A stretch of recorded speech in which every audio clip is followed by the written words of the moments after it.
الحمدللہ وکفا وسلام علی عباده الذین اصطفى خصوصا علی سید الرسل وخاتم الانبیاء اما بعد فاعوذ باللہ من الشیطان الرجیم بسم اللہ الرحمن الرحیم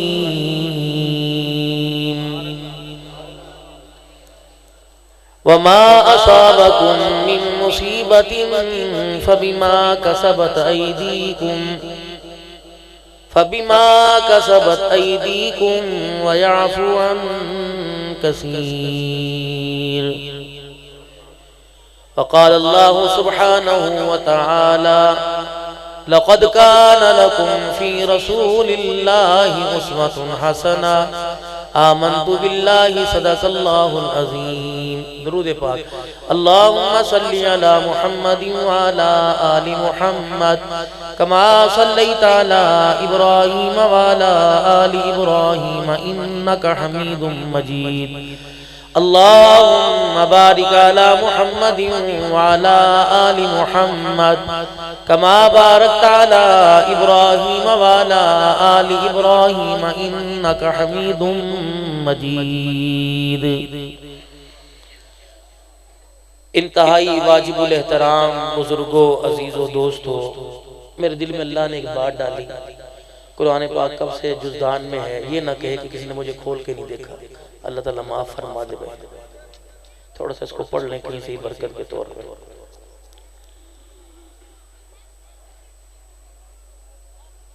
اعوذ باللہ من الشیطان ہنالک الولایۃ للہ الحق وخیر ثوابا وخیر عقبا۔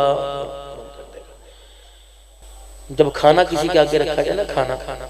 تو ہم لاہور کے اندر بیٹھے تھے، ہمارا بیٹھنا بزرگوں کے ساتھ ہوتا ہے، تو ایک بزرگ نے کھانا رج کے کھایا، تو پھر آخر میں سے چاولوں والی ڈش میں سے 2 دانے اٹھائے اور منہ میں ڈال لیا، کہنے لگے عبدالحنان رزق آگے پڑا ہو، ہر چیز کھاؤ، جس چیز کو نہیں کھائیں گے قیامت کے دن وہ اللہ کے دربار میں شکایت کرے کہ اللہ میں اس کے آگے آئی تھی، اس نے مجھے کھایا نہیں، میری ناقدری کی۔ جب رزق سوال کرے گا، شکایت ہو، قرآن بھی شکایت کرے گا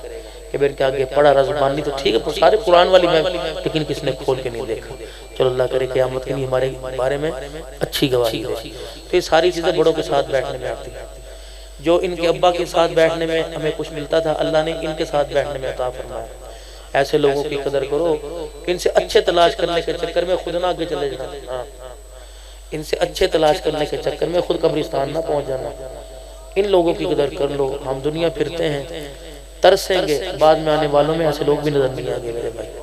جس وقت ہمارے گھروں کی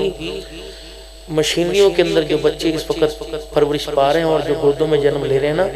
بس اللہ سے ان کی حفاظت اور خیر کی دعا مانگ لو، لیکن نہ دودھ میں کوئی اثر نظر آ رہا ہے، نہ گود کے اندر کوئی اثر نظر آ رہا ہے۔ دنیا کے اسکولوں کی تو مخالفت کرتے ہیں کہ اسکول کا معیار اچھا کوئی نہیں، ایسی تعلیم ایسی۔ اس اسکول کی کوئی مخالفت نہیں کرتا جس اسکول کے اندر بچے نے پہلے 2 سال گزارنے ہیں۔ یہ ابتدا، یہ بنیاد ہے۔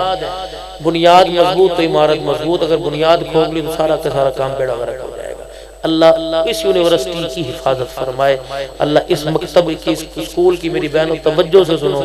خدا کے واسطے۔ بچہ تمہارے پاس کبھی کلر دے کے پیسے لینے کے لیے آتا ہے، کسی فلاور ڈے کے آتا ہے، کسی پینافلیکس ڈے کے لیے آتا ہے کہ 50 روپے منگوائے ہیں، کتاب خریدنی ہے، کاغذ خریدنا ہے، پھول بنا کے مجھے پھول بنا کے دے، مجھے سرائی بنا کے دے، میرے اسکول کے کمرے میں لگا کے خوبصورت بنانا ہے۔ تو ان چیزوں سے اسکول کا کمرہ خوبصورت بنے گا۔ درود شریف، قرآن کی تلاوت، نماز کے سجدے سے اللہ تمہاری گود والے اسکول کو خوبصورت بنائے گا۔ بیانات تو بہت ہو چکے، 2-3 دن سے جلسوں میں جانے میں غیر حاضری ہو رہی، کیونکہ میرا کندھا بھی اترا ہوا تھا، کچھ نظر مجھے ایسی لگی ہوئی۔ صبح پہلے ملتان ڈاکٹر کو چیک کرا، اس نے کہا 2 کام کرنے، ایک تو اپنے بازو اس طرح رکھو، آپ کے پٹھے کھینچ کے، دوسرا بولو نا، آپ کے پٹھے بہت متاثر ہو، یہ نہ ہو کہ کل کو زبانی اللہ نہ کرے خاموش ہو جائے۔ لیکن جلسے والے کہنے نے کہ تو نہیں آیا ایسی مار جائیں گے، ہیں جی تو یہاں ہمارے پاس نہ پہنچا تو لوگ ہمیں کھلے ماریں گے، اٹھا کے لے جائیں گے۔ تو میرے ایک ذہن کے اندر بات آئی، میں نے کہا نماز فرض نہیں، جلسہ فرض ہے۔ حقیقت ہے، اور آپ لوگ قیامت کے دن ہماری اللہ کی گرفت میں ہوگا، ہم نے تمہیں کیا پکڑنا ہے؟ اگر کوئی مولوی نہ آئے تو میزبان کی جان کھا لیتے ہو، پیسے اکٹھے کیتے ہوئے بندہ تو بلایا کوئی ایسا صدیقی صاحب کو فون کیا رہا ہونا کہ دعوت ہی کوئی نہیں ملی، مولوی کوڑ مار دے، خدا کے بندو جو قرآن اس نے پڑھنا وہ قرآن میں نے پڑھنا، جو واقعہ چل چہرے کا فرق ہے، شخصیت کا فرق ہے، کرسی پر تبدیلی کا فرق ہے، تبدیلی ہونی گئی یعنی وزیر اعلیٰ ہٹا کر کے ہو گئے لامدی اللہ صاحب کا بس تو آمین کہے یا آمین کہے، وزیر اعلیٰ سے بدلنے سے کچھ نہیں ہوگا، اپنے آپ کو بدلنے سے کچھ ہوگا۔ 75 سال کے سے کتنے وزیر اعلیٰ بدلے گئے، کتنی پارٹی بدلی گئی، اسی ہوتے تھے کھڑے، ہم نے شیف کرانی چھوڑ دی، ہم نے ٹی وی گھر سے توڑ دیا، وہ برتن جو سنت کے خلاف ہے ہم نے ان میں پینا کھانا چھوڑ دیا۔ کیا میری شادیوں کے اندر، میری بیٹی کی شادی کے اندر، میں آج جس ڈاکٹر کو چیک کرتا یہ حکیم صاحب کو میں پٹھا چیک کرانے گیا، انہوں نے مجھے کھڑے ہو کے ملے، میں نے یار پہلا ڈاکٹر ہے جو اتنے کھڑے ہو کے استقبال میں، وہ کہنے لگے میں نے آپ کی تقریر پر عمل کیا، میں نے شادی بچی کی شادی عالمے کی، لیکن بیٹی کو میں نے گھر سے رخصت کیا۔ آپ کے کہنے کو بیٹیاں گھر سے رخصت کرو، شادی عالموں سے نہ کرو، بے نکاحوں کی نحوستیں، کھڑے ہو کے کھانا کھانے والوں کی لانتیں بے برکتی، بغیر بسم اللہ پڑھ کے کھایا اس کی نحوست، کھڑے ہو کے کھایا اس کی نحوست، رزق کی بے اکرامی کی اس کی نحوست، ایک دوسرے کی بد نگاہی، غیر محرم کو ننگے سر دیکھا، اس کی سارے نکاح کے اندر خلاف شریعت کام ہوئے، اس کی نحوست، تو تیری بیٹی گود کے اندر عبدالقادر لے کے جائے گی۔ گھروں سے بھی اپنی بیٹیوں کو، اپنی بچیوں کو گھروں سے رخصت کرو خدا کے واسطے، گھروں سے خیر آئے گی، گھر میں برکتیں آئیں گی، امن ملے گا، گھر کے اندر سکون ملے گا۔